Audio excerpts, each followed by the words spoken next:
Hello everyone, myself Afsana Begum. I am pursuing MSc Physics from Assam Don Bosco University, Guwahati.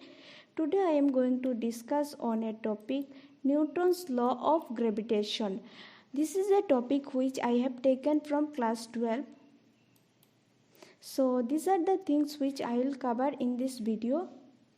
Before going to this video, first of all we have to know what is the meaning of gravity.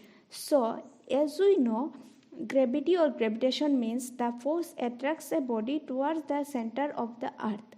Now, what is the Newton's law of gravitation?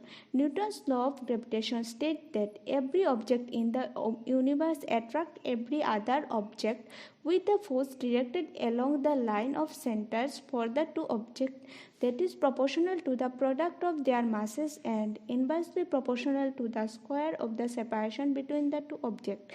Here I consider two bodies of mass m1 and m2 within a distance r. So gravitational force F will be g m1 m2 by r square, where g is the gravitational constant. Now, when it discovered and how?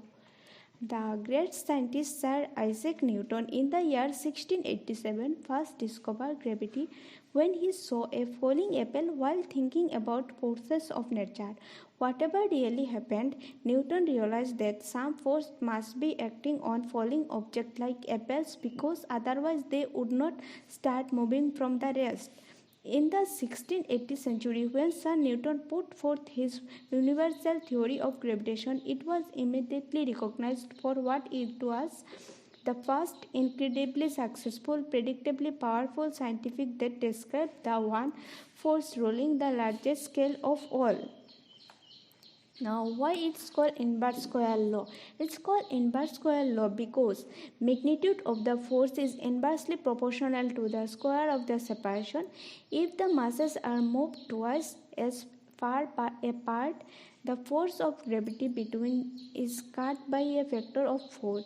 If triple separation, the force will be 9 times weaker. Now, how to calculate gravitational constant? In 1798, Sir Henry Cavendish suspended a rod with two very small masses from a thin wire. Two large masses attract the small masses and cause the wire to twist slightly, since each force of attraction produces a torque in the same direction.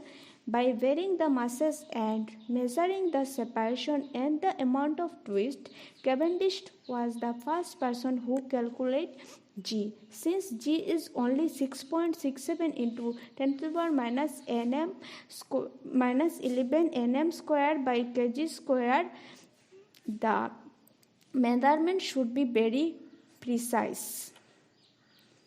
Now, knowing the value of g, we can easily find out the mass of the earth. As we know, gravitational force Fg equal to g m1 m2 by r square. Here m1 is the mass of the earth and m2 is the mass of an object.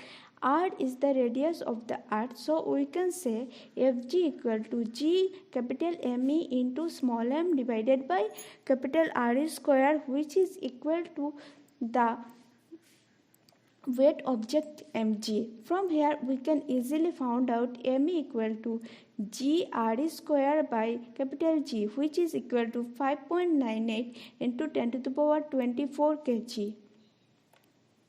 Now, what are the universality of this law?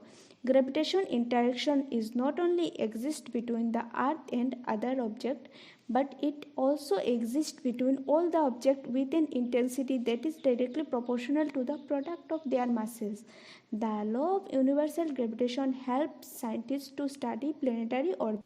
Now, what are the importance of this law? Newton's gravitational law allow us to know mass of the earth, orbital velocity, gravitational force and gravitational acceleration. So these are some references I have followed.